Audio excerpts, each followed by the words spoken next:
बोलो जयकारा बोल मेरे श्री गुरु महाराज की जय। श्री नंगली निवासी भगवान की जय। श्री परमहंस दयाल जी महाराज की जय। श्री नंगल विहालन भगवान की जय। श्री परम गुरु भगवान की जय। जय सच्चिदानंद जी। श्री सच्चिदानंद प्रकाश अर्थात श्री अद्वैतानंद साहित्य प्रथम पुष्प जीवन चरित्र। यह पाठ प्रारंभ करने के पूर्व यह दास श्री परमहंस दयाल जी महाराज के चरण कमलों में दंडवत प्रणाम करता है।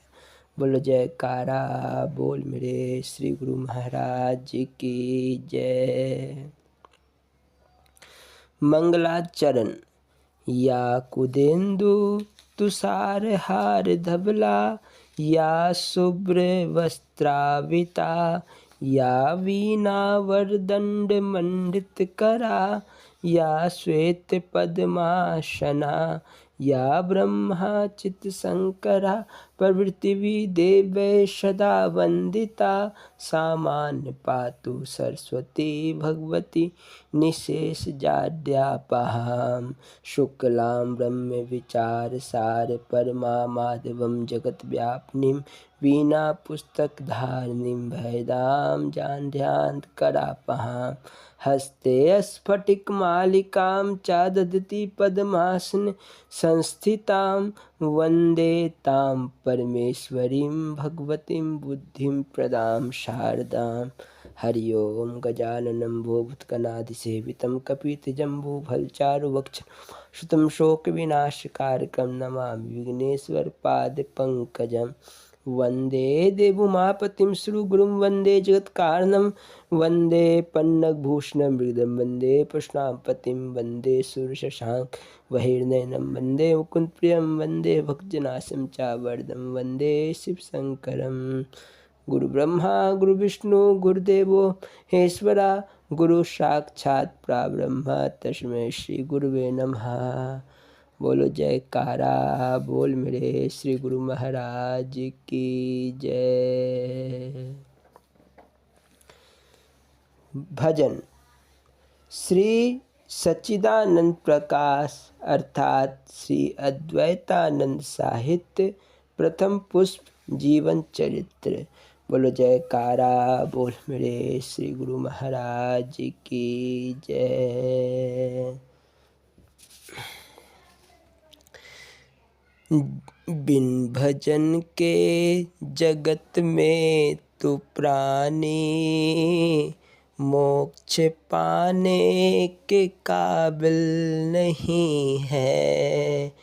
क्या यह मुख ले कर तू जाए, मुँह दिखाने के काबिल नहीं है। जो जो वायदा प्रभु से किया था, भूल कर भी न नाम लिया था। भूल बैठा है माया में प्रभु को, वो भुलाने के काबिल नहीं है। तूने की नहीं नेके कमाई, तेरी होगी न जग में भलाई। फंस गई है भंवर बीच नैया, पार लगाने के काबिल नहीं है। क्यों तू वृथा ही पाप कमावे, अंत में कोई काम न आवे। कैसा सुंदर ये नर्तन मिला है, यो गवाने के काबिल नहीं है। श्री संत शिरोमणि पुकारे, आशरण मेरी हिम्मत क्यों हारे। तेरे पैरों में बेरी परी क्या, पास आने के काबिल नहीं है। तेरे श्वासों के अनमोल मोती बिखर जाए न यूं ही जमी पर। बिन गुरु निगुरा बन के तू डोले, पास बिठाने के काबिल नहीं है। बिन भजन के जगत में तू प्राणी, मोक्ष पाने के काबिल नहीं है। बोलो जयकार बोल मेरे श्री गुरु महाराज की जय। श्री सच्चिदानंद प्रकाश अर्थात श्री अद्वैतानंद साहित्य प्रथम पुष्प जीवन चरित्र। बोलो जयकारा बोल मेरे श्री गुरु महाराज की जय। हाकिम से पहले पहुंचना और बाद में आना।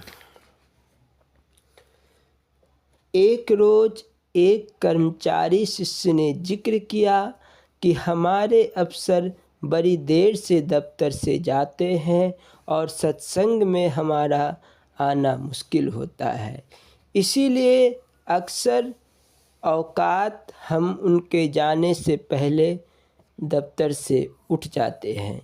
यह सुनकर श्रीमंत ने फरमाया कि एक शख्स पढ़े लिखे आदमी पटना में रहते थे। धंधे की तलाश में बहुत दिन फिरे मगर कामयाब ना हुए। लाचार होकर चपरासी की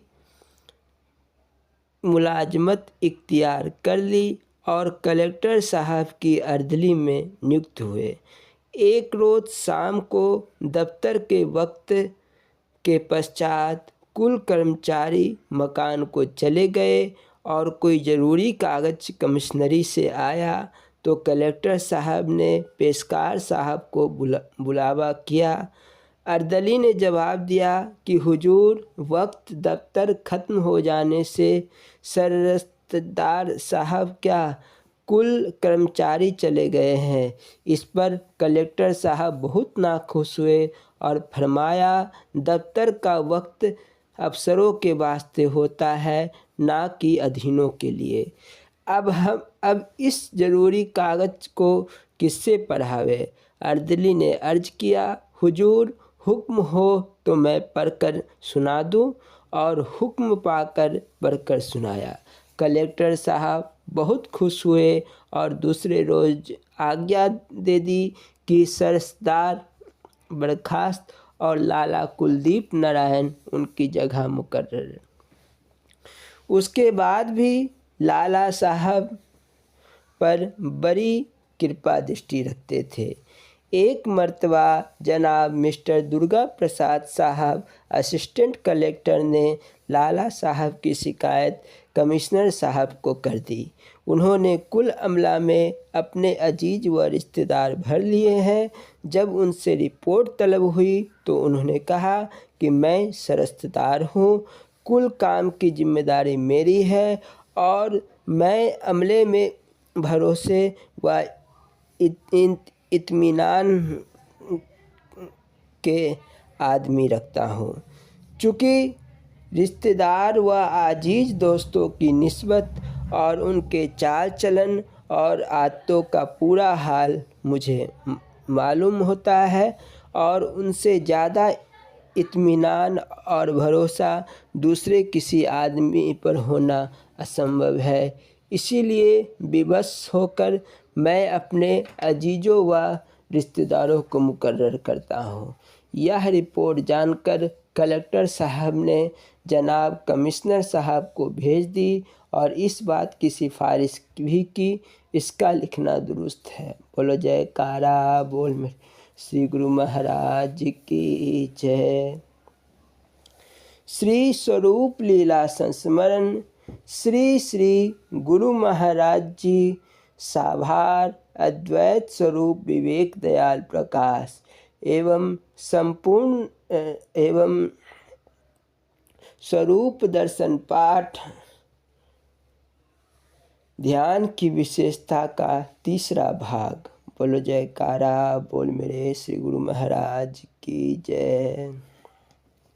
श्री स्वरूप लीला संस्मरण श्री श्री गुरु महाराज जी। इस पाठ को प्रारंभ करने के पूर्व यह दास श्री नंगली निवासी भगवान के चरण कमलों में दंडवत प्रणाम करता है। बोलो जयकारा बोल मेरे श्री गुरु महाराज की जय। भजन। सुख सतगुरु सरनी जी अस्य देखा खूब विचार के। सुख सतगुरु सरनी जी असा देखया खूब विचार के। नामहीन नर दुखिया रहंदा सुखी मूल न थीवे। लाख करोड़ों माया जोरे चाहे चिर तक जीवे। फिर काल न छड़ जी जो जांदा हत पसार के। राज त्याग के भरतरी राजा जांदा गुरु के द्वारे।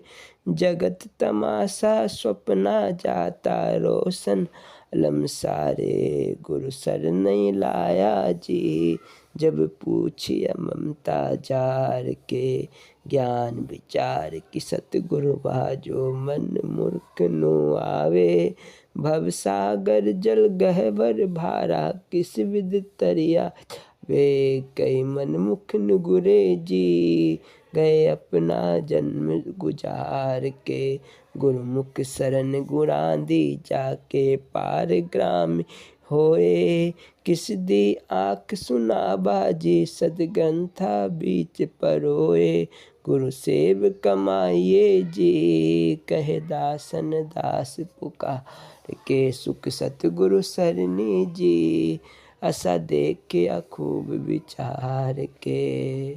बोलो जयकारा बोल मेरे श्री गुरु महाराज की जय।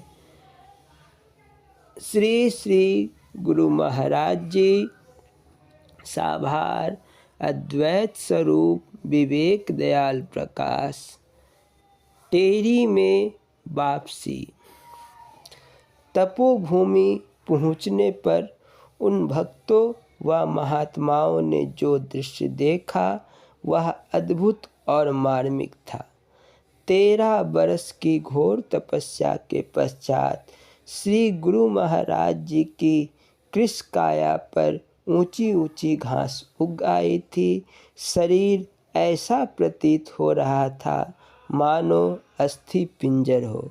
श्री परमहंस दयाल जी की आज्ञानुसार सेवादारों ने शीघ्र ही एक पालकी बनवाई और समाधि की अवस्था में ही श्री गुरु महाराज जी के पावन सुकोमल शरीर को धीरे धीरे रूई में लपेटकर पालकी पर बिठाया और रेलगाड़ी द्वारा टेरी में ले आए।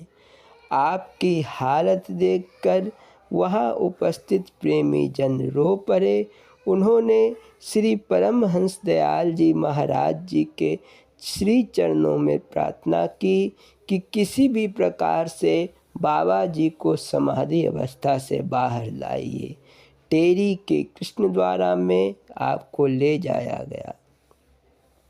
श्री परमहंस दयाल जी ने युक्ति द्वारा अपने पावन कर कमलों से तपोनिधि श्री गुरु महाराज जी की सूरती को दयाल देश एवं दशन द्वार से नीचे उतारा। श्री परमहंस दयाल जी महाराज जी के अथक प्रयासों के पश्चात ही श्री गुरु महाराज जी के शरीर में चेतना लौटी। तत्पश्चात श्री परमहंस दयाल जी महाराज ने वाणी का कुछ अमृत आपके कानों में घोला और आपकी सूरती नीचे उतर आई।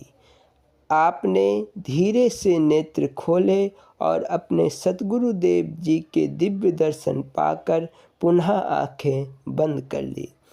फिर बंद नेत्रों से ही अपने मुर्शिदे कामिल श्री परमहंस दयाल जी महाराज जी को हाथ जोड़कर प्रणाम किया। हर्षा तिरके में श्री परमहंस दयाल जी महाराज जी के नेत्र छलक उठे।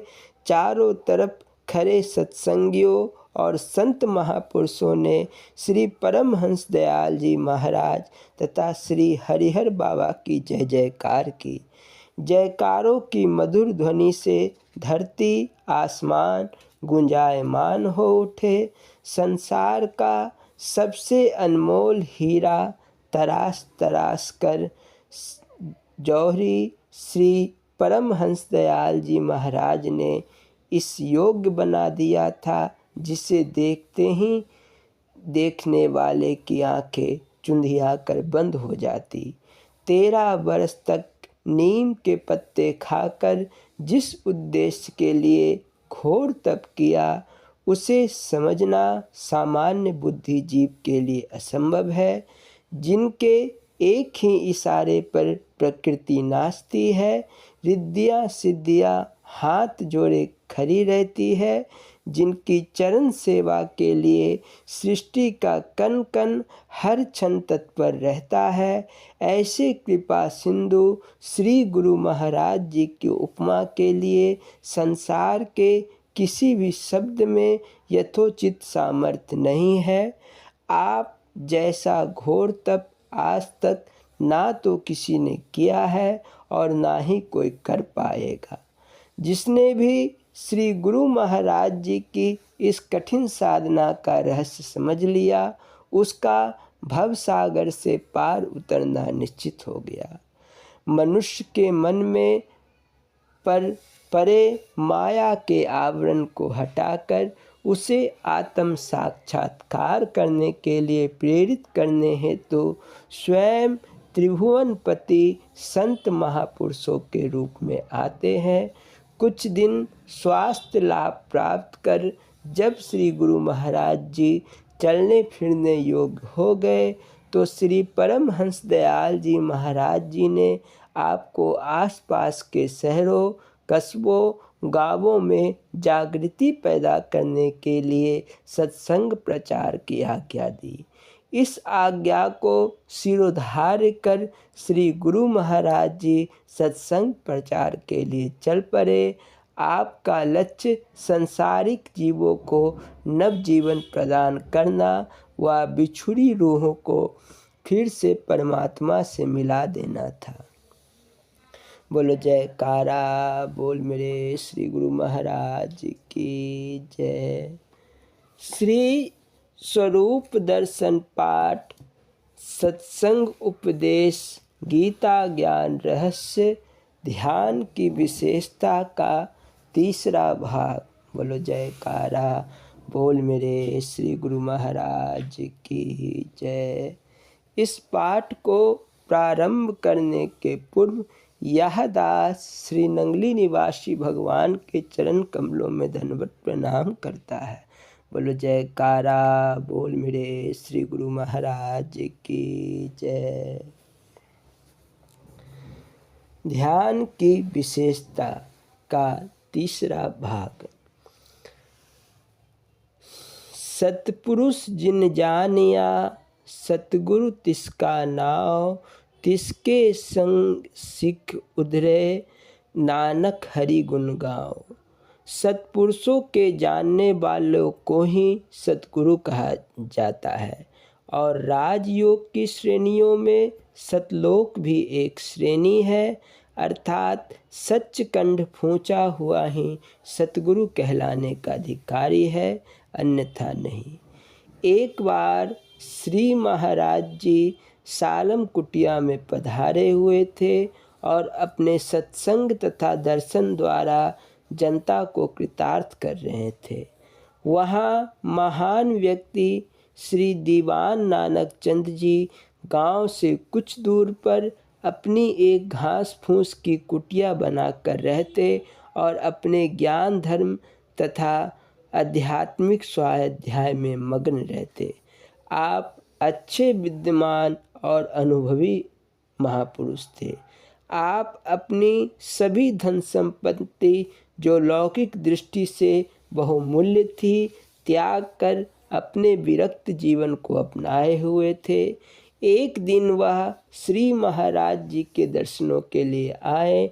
सर्वसाधारण सत्संग होने के पश्चात दीवान जी ने महाप्रभु से एकांत ज्ञान गोष्ठी की आज्ञा मांगी, जिसे गुरुदेव ने बहुत प्रसन्नता पूर्वक स्वीकार कर लिया। इस एकांत सत्संग के अवसर पर श्री दीवान जी के साथ श्री मुंशी संतराम जी बत्रा और श्री शहजादा जी भी सम्मिलित हो गए। दीवान जी जैसे महान व्यक्ति की उपस्थिति में श्री महाराज जी के मुखार बिंद से जिस प्रकार के ज्ञान का प्रकाश हुआ वह कितना उच्च कोटि का होगा। दाता दीनदयाल जी बोले, राज विद्या के आचार्यगण कहते हैं कि प्रत्येक शुद्ध अंतःकरण वाला व्यक्ति जिसे भी सत्य का अनुभव करने की उत्कृष्टता इच्छा होती है और जब वह अपने इस धारण को अपने हृदय में दृढ़ कर लेता है तो कुछ काल में पर्यंत साधना करता हुआ दिव्य नेत्र ज्ञान चक्षु द्वारा सत्य का साक्षात्कार कर लेता है। इससे उसके हृदय की ग्रंथि खुल जाती है और सभी संशय सब दूर हो जाते हैं। वह कर्म के बंधन से स्वतंत्र हो जाता है, उसे ज्ञान का प्रकाश हो जाता है, वह कृत्य हो जाता है। इसी का नाम कैवल्य मध्य अथवा मोक्ष है। इसी को मुक्ति अथवा निजात कहते हैं। पहले सत्संग में मैंने जो सगुण मार्ग का जो ध्यान बताया है वह देहधारियों के लिए सरल और सुगम है। कर्म उपासना यम नियम आदि जो राजयोग के बाहरी अंग है अर्थात उनका संबंध कर्मेंद्रियों द्वारा है। जो धारणा ध्यान समाधि राजयोग के अंतर्गत अंग है अर्थात इनका संबंध अंतर्गत वृत्तियों अर्थात ज्ञानेंद्रियों से है। इसमें सर्वश्रेष्ठ प्रथम आधारशिला ध्यान है। जब आप अपने किसी देश विशेष में किसी एक ही धारणा पर विशेष लक्ष्य पर कुछ समय तक इसी अवस्था में अपने मन को स्थिर रखने में समर्थ हो जाते हैं तो इसी का नाम ध्यान है। इस ध्यान से मनोकार वृत्ति पहले ध्यान के स्थूल रूप को ग्रहण करती है, फिर सूक्ष्म, फिर कारण और अंत में महाकारण में लीन हो जाती है। उत्तरांतर कर्म से वृत्ति एकाग्र होती है और उन्नति करती जाती है। इसी अवस्था के कारण ध्यान अवलंबन की शक्ति भी उत्पन्न होती है। अब मैं आपको ध्यान की निर्गुण अवस्था पर ले जाता हूँ। यह अवस्था किन व्यक्तियों के लिए प्राप्त होने के लिए योग्य है अर्थात इसके अधिकारी कौन है? जिन व्यक्तियों का अंतःकरण अति निर्मल और शुद्ध हो गया है, विषय वासनाएं जिनको अति वैराग्य प्राप्त है और जो प्रकृति के लुभायमान दृश्य से ऊपर उठकर आत्मदेव को सर्वोपरि और कर्ता धर्ता मानने में अपनी निष्ठा को प्रबल किए हुए हैं, जो प्राणी मात्र की भलाई से सर्वदा अनुरक्त है तथा अपने मन में विचार की कोई तरंग स्वार्थ के लिए नहीं उत्पन्न होने देते, ऐसे शुद्ध अंतःकरण वाले व्यक्ति ईश्वर विश्वासी निर्गुण उपासना के अधिकारी हो सकते हैं। दीवान जी, आप जैसे ज्ञानी अंतःकरण वाले ईश्वर विश्वासी निर्गुण उपासना के अधिकारी हो सकते हैं। दीवान जी, आप जैसे ज्ञानी महापुरुष जिनकी ब्रह्म में निष्ठा दृढ़ हो जाती है, इस बुद्धिजनक ज्ञान को साधना द्वारा व्यवहारिक रूप देने में तत्पर हो जाते हैं। इस साधना द्वारा प्राप्त हुआ अनुभव जो ज्ञानातीत अवस्था में प्राप्त होता है और दृढ़ और अमित होता है, इसमें संशय तो लेश मात्र भी नहीं रहता। यही यथार्थ योग है, यही सिद्धि का प्रधान साधन है। आचार्य वाक्य और शास्त्र द्वारा जो ज्ञान कथन किया गया है वह ज्ञान साधन मात्र है, जो केवल श्रवण अथवा मनन द्वारा परम पद प्राप्त नहीं होता, बल्कि साधना द्वारा ही हम आध्यात्मिक तत्व को प्राप्त कर सकते हैं। दीवान जी, हम तो जानते ही हैं, आशा है आप मेरे साथ सहमत हो। अब साधक के लिए निर्गुण ध्यान की एक रीति सुनिए। अब सोचो कि त्रिकुटी मध्य में तुम्हारे अंदर एक प्रकाश है और उसके अंदर अग्नि शिखा के समान एक ज्योति उद्भासित हो रही है। इस ज्योति निरंजन को अपनी आत्मा के रूप में चिंतन करो। ध्यानाकार वृत्ति जब स्थिर हो जाए तो कुछ काल पर्यंत यह ज्योति यथार्थ रूप में प्रकट हो जाएगी। इस ज्योति के अंदर एक और ज्योतिमय आकाश की भावना करो। वह तुम्हारी आत्मा की आत्मा परमात्मा स्वरूप ईश्वर है। यही अंतर्गत ज्योति सर्वव्यापी और सर्वाधार है, जो सभी प्राणियों के भीतर एक रस विद्यमान है। जितने प्रकृति शरीर जो पृथक पृथक भासते हैं, वास्तव में उनका तत्व रूप आत्मा है, और जो आत्म तत्व तुम में है वही सब में है। तत्ववेत्ता किसी एक तत्व के आधार पर सब शरीर को एक आत्मदेव ही देखते हैं। अब इस अवसर पर सुरती और उसका अवलंबन करती हुई स्थिर हो जाती है, और इस अवस्था में जो परम सुख योगी को प्राप्त होता है उसका कथन नहीं किया जा सकता। इंद्रियां जनक विषय जनक सुख इसकी तुलना में नहीं ठहर सकते। अब सुरती इससे भी और आगे ऊपर चढ़ती जाती है। साधक जब इस अवस्था से ऊपर जाता है तो यही ध्यान कारण रूप में सिर के अवरुद्ध देश जहाँ चोटी है वहाँ पहुँच जाता है। सिर के अवरुद्ध देश में एक अष्टदल कमल है, और इस कमल के ऊपर वही आत्म ज्योति विराजमान है।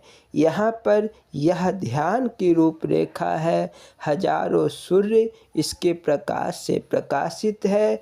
इस महान प्रकाश में जो शुद्ध माया विद्यमान है उसका कथन नहीं किया जा सकता।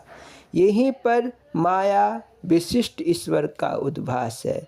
इससे आगे माया रहित ब्रह्म में सुरती समा जाती है, और ध्यान आदि की ना तो भावना रह जाती है और ना ही इसकी आवश्यकता है।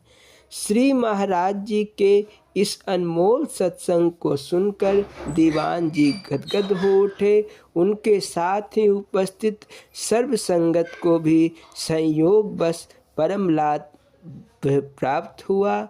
इस एकांत सत्संग की समाधि के पश्चात साधारण सभा लग गई।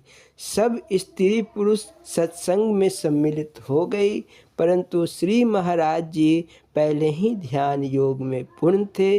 अतएव उन्होंने एक लीला दिखाई।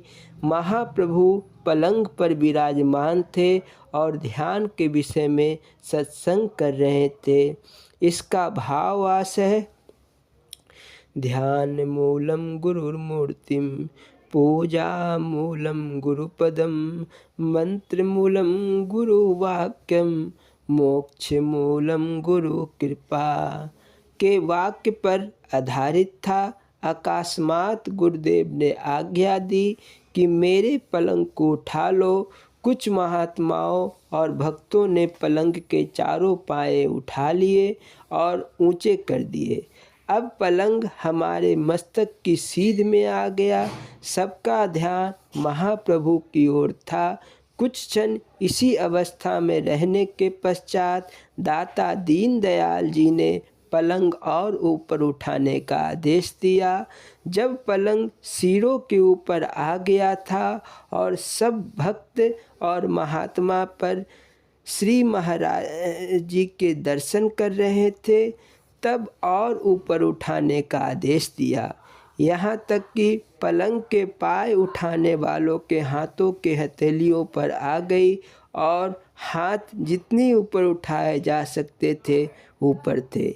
इस अवसर पर श्री महाराज जी ने मुझे संबोधित करते हुए कहा, क्यों पंडित जी, अब तुमने इस लीला का मर्म समझा?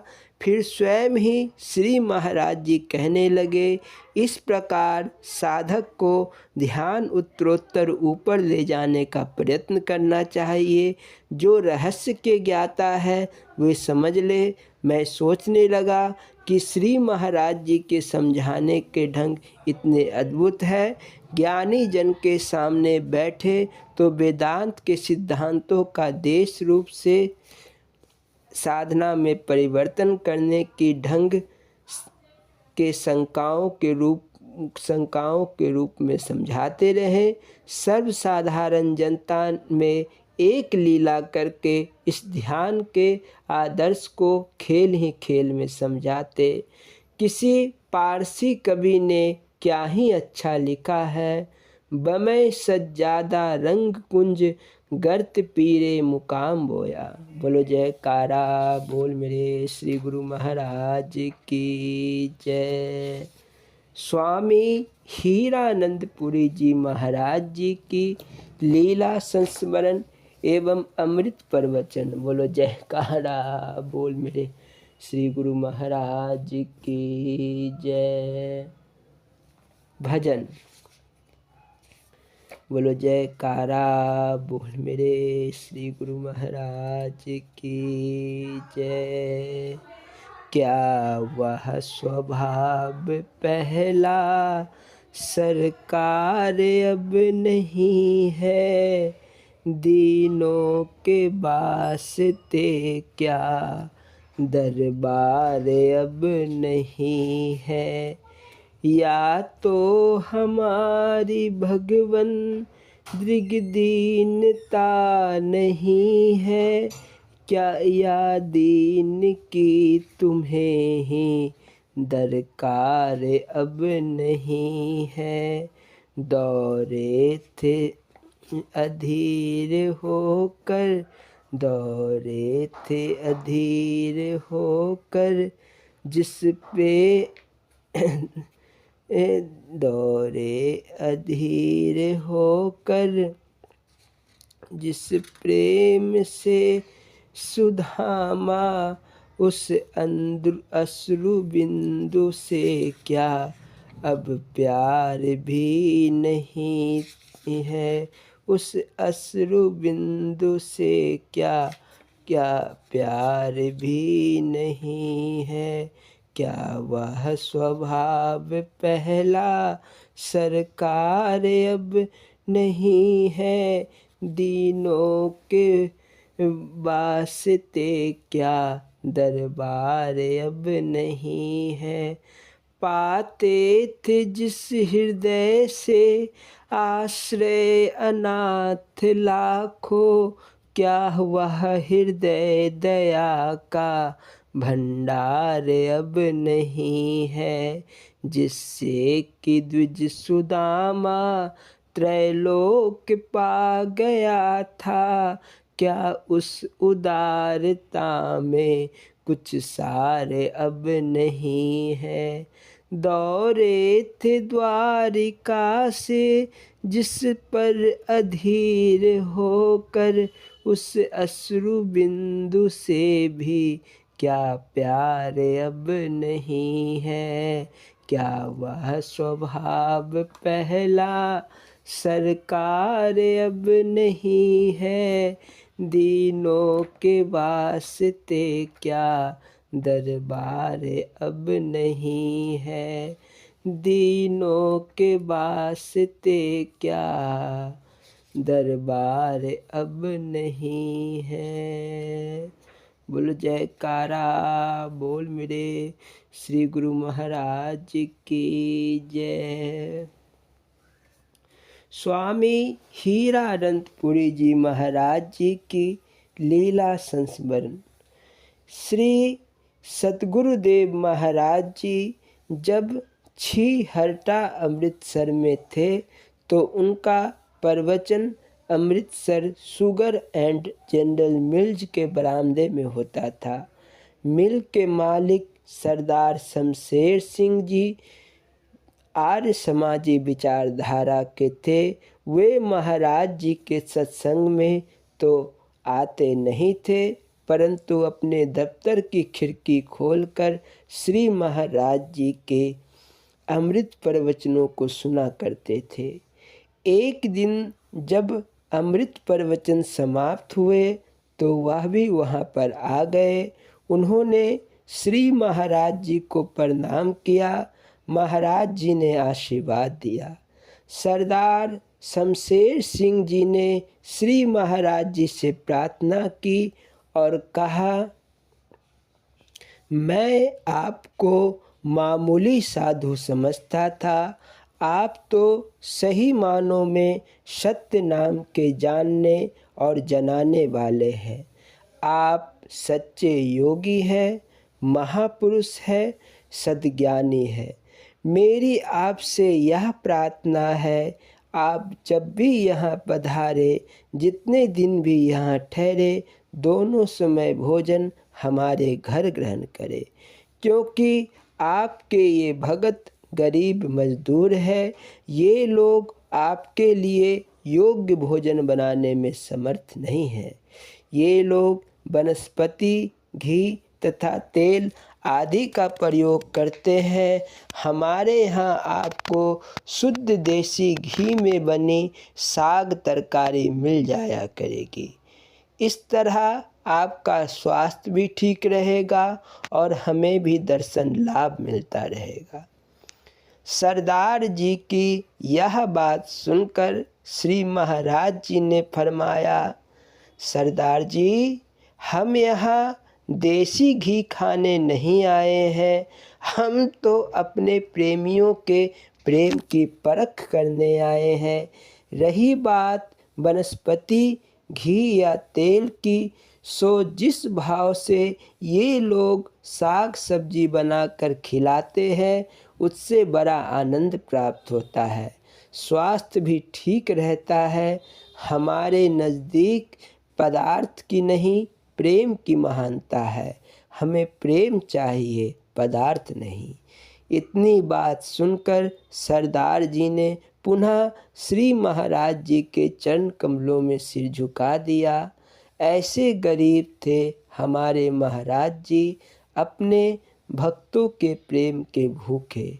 हरिओम तत्सत। बोलो जयकारा बोल हे श्री गुरु महाराज जी की जय। स्वामी हीरानंदपुरी जी महाराज जी के अमृत प्रवचन। बोलो जयकारा बोल मेरे श्री गुरु महाराज जी की जय। मन, आज श्री गुरु महाराज जी नाभा में है। यहाँ भी श्री गुरु महाराज जी के अनेक भक्त हैं। उनका सत्संग श्रवण करने के लिए अनेक भक्त उपस्थित है। सत्संग से पूर्व बहुत से भक्तों को श्री गुरु भगवान जी से अपनी निजी समस्याओं पर वार्ता करनी है। एक एक करके लोग उनके समीप उपस्थित होते हैं और उनका आशीर्वाद ग्रहण करते हैं। श्री गुरु महाराज जी सबको बैठने के लिए कहते हैं। यह प्रवचन प्रारंभ करने के पूर्व यह दास स्वामी हीरानंदपुरी जी महाराज जी के चरण कमलों में दंडवत प्रणाम करता है।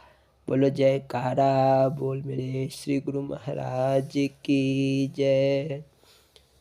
बोलना जी, हरि ओम हरि ओम हरि ओम। भाइयों, जब ध्यान भजन सुमिरन करने के लिए मन की एकाग्रता का होना अति आवश्यक है। मन की एकाग्रता के बिना सर्व प्रकार के जप, सुमिरन इत्यादि व्यर्थ है। इसीलिए मन को भली प्रकार समझ लीजिए। मन और वृत्ति वास्तव में दोनों एक ही वस्तु है।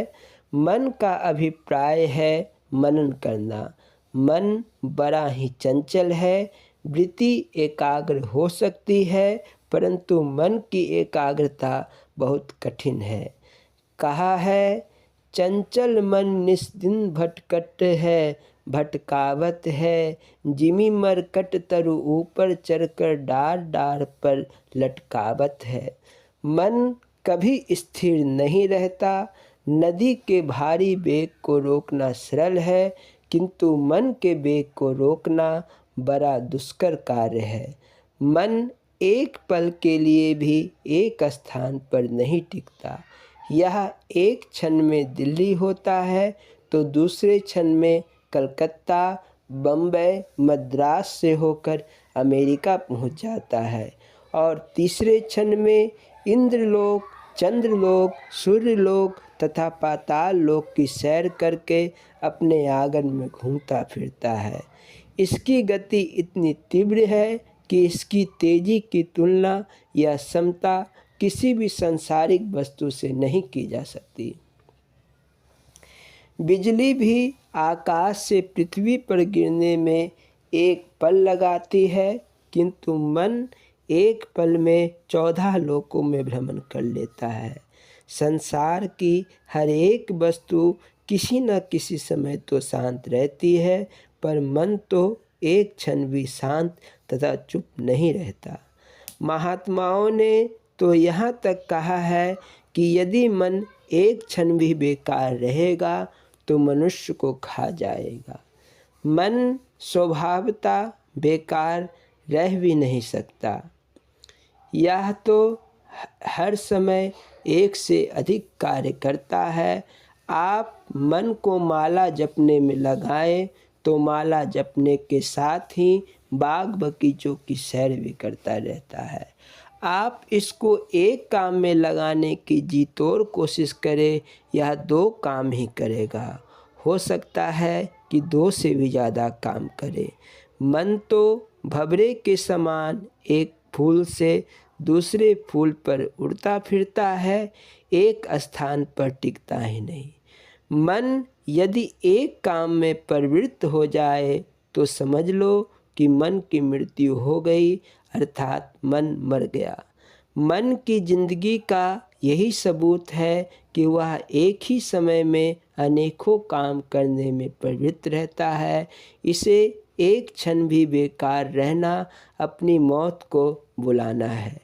कारण इसे फुर्सत है।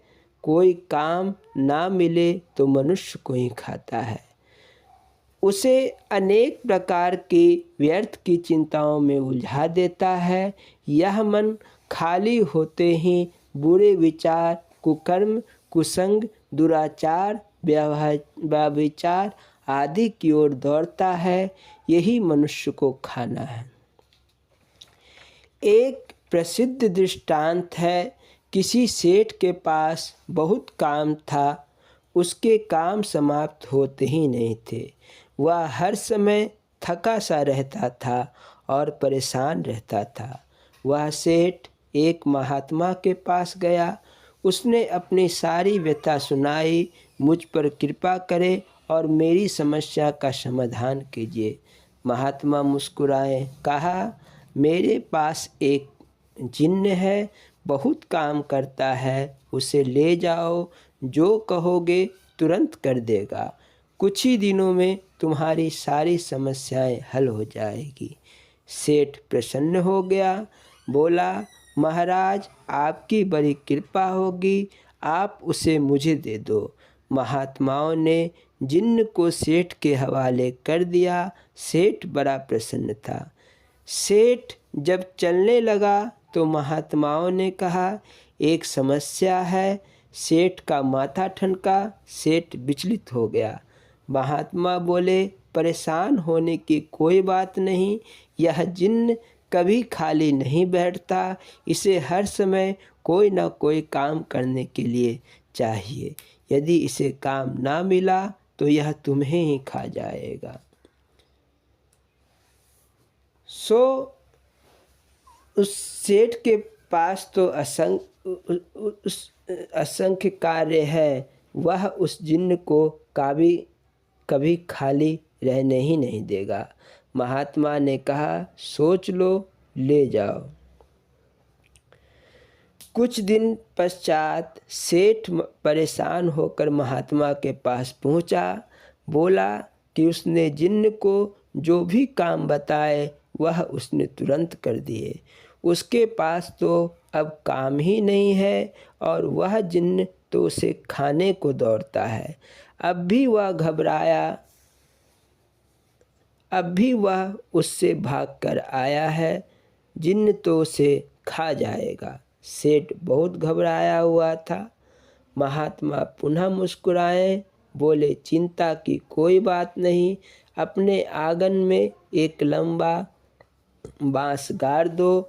जब कोई काम ना हो तो जिन्न से कहो, इस बांस पर ऊपर चढ़ते और नीचे उतरते रहो। सेठ ने ऐसा ही किया और जिन्न के भय से बच गया। सज्जनों, इस दृष्टांत को समझो। हमारे पास मन रूपी जिन्न है जो काम ना होने पर भी हमें ही खाने लगता है। सेठ ने जिन्न को बांस पर चढ़ने और उतरने के लिए कहा। इसी प्रकार हमारे शरीर रूपी घर के आंगन में श्वास रूपी बांस है।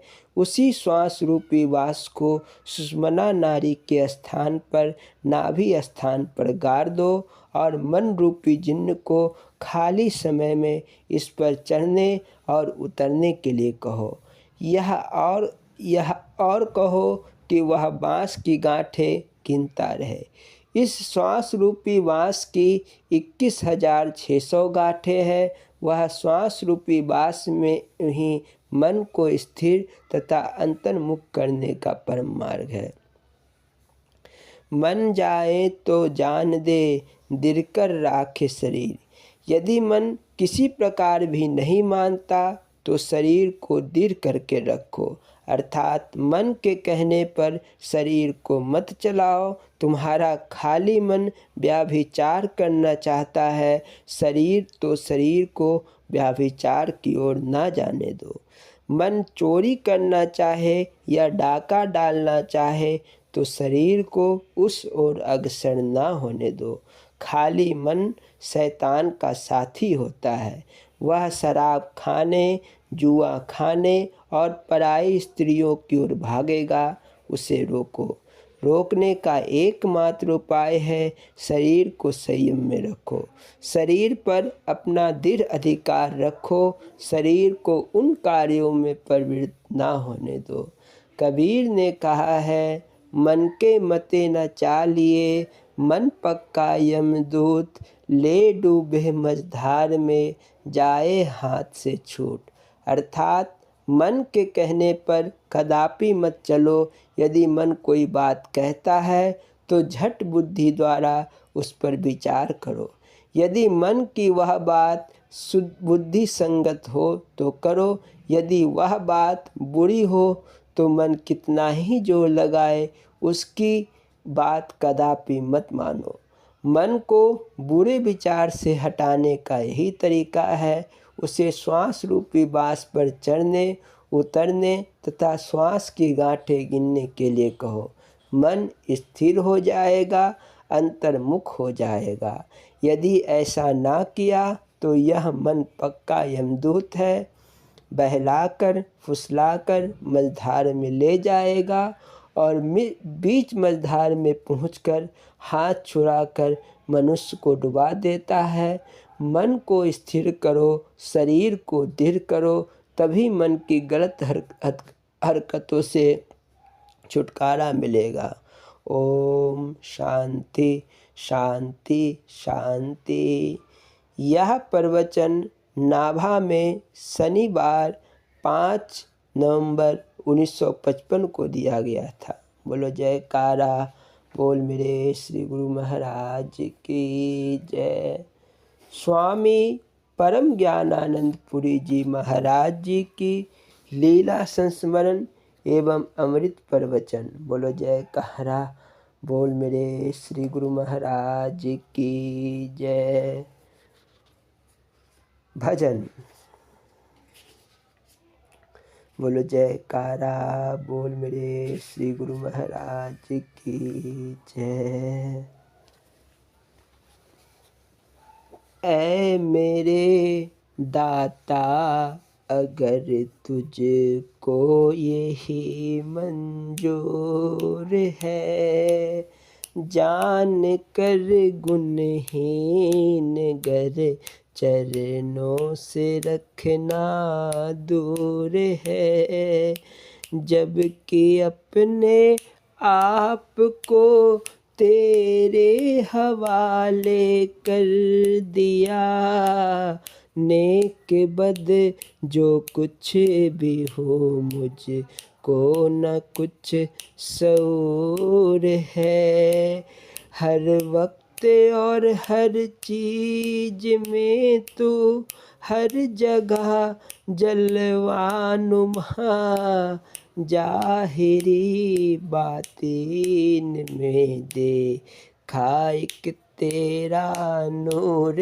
है खुशी मुझको उसी में जो रजामंदी तेरी, कुछ उजर मेरा नहीं और कुछ नहीं दस्तूर है अगर ठुकरा रही दुनिया तुम्हारे दास को, बंदा तेरी नजर शफकत का सदा मस्कूर है। बोलो जयकारा बोल मेरे गुरु महाराज की जय।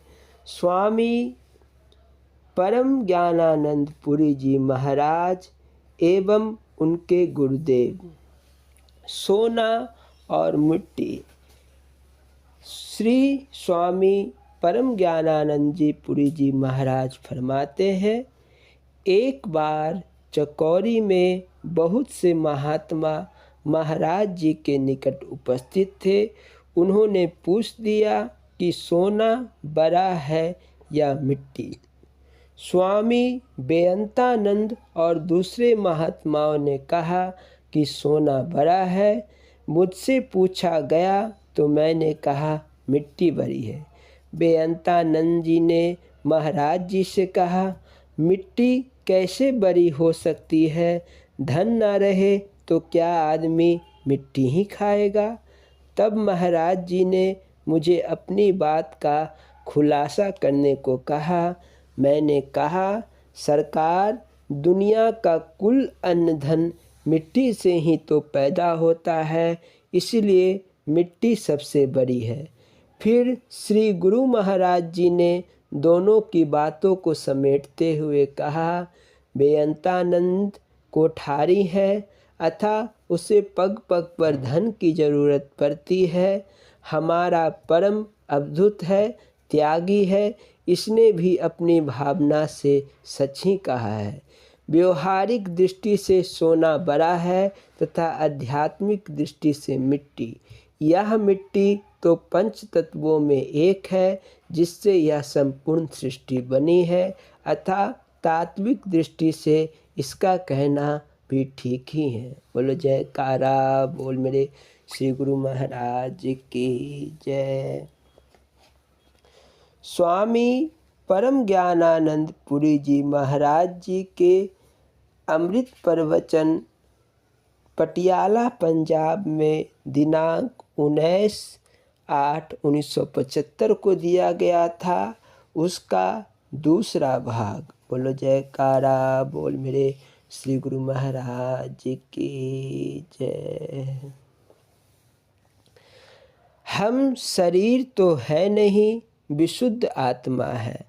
गलती से हम अपने को शरीर मान बैठे हैं। ऐसा मानने से शरीर की मान्यता के साथ जो बातें जुड़ी हुई है वे लागू हो जाती है। इसी के फलस्वरूप शरीर द्वारा जो कर्म किए जाते हैं वे हम पर भी लागू हो जाते हैं। कर्म हम जितना करें वे सभी शरीर से ही तो होते हैं। पाप कर्म और पुण्य कर्म क्या है, यह तो धारणा की बात है। एक जिसे पाप कहता है, दूसरा उसे ही पुण्य मानता है।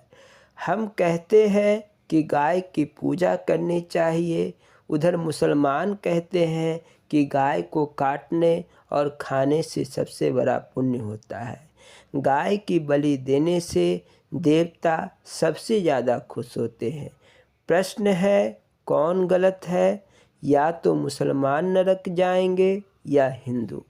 अब समझने की बात है कि पाप और पुण्य किस प्रकार परिभाषित की जाए। हम कहते हैं कि मामा की लड़की से ब्याह करना पाप है। मुसलमान कहते हैं कि मामा की लड़की से शादी करने जैसा श्रेष्ठ कोई रिश्ता होता ही नहीं। उनके यहाँ चाचा और मामा की लड़की से शादी करना सबसे उम्दा माना जाता है।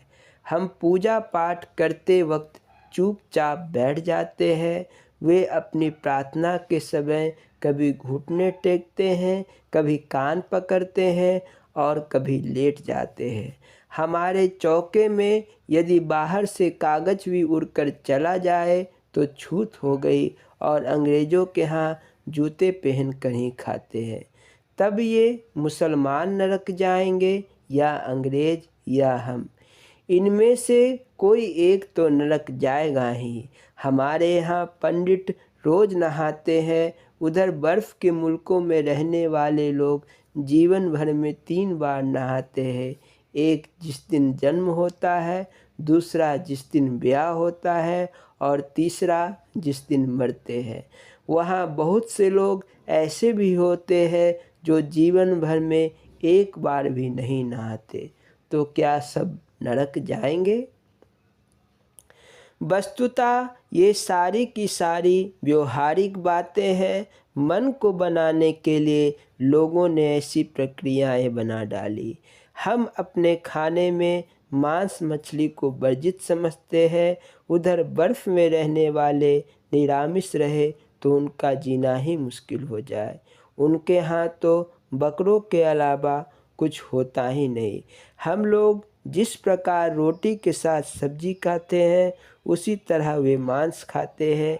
उनके यहाँ रोटी चटनी की तरह खाई जाती है, चूँकि वहाँ आटा होता ही नहीं। अब बताओ इसमें क्या पाप हुआ और क्या पुण्य। महापुरुषों ने कहा है, अष्टादश पुराणेषु व्यासस्य वचनद्वयं परोपकारा पुण्याय पापाय परपीडनम। वेद व्यास जी के अनुसार जिस काम से दूसरे का भला हो, दूसरे सुखी हो, वही पुण्य है, और जिससे दूसरों को पीड़ा पहुँचती है वही पाप है। किसी को भी मन वचन कर्म में दुख पहुँचाना पाप है। वचन और कर्म से अहित करना तो दूर, मन से भी अहित सोचना पाप है। आम तौर पर संसार में बाहर से भले ही लोग कुछ ना कहे, मगर मन तो अहित सोचते ही हैं। शेष अगले भाग में। बोलो जयकारा बोल मेरे श्री गुरु महाराज की जय। श्री नंगली निवासी भगवान की जय। श्री परमहंस दयाल जी महाराज की जय। श्री नंगल विहालन भगवान की जय। श्री परम गुरु भगवान की जय। जय सच्चिदानंद जी।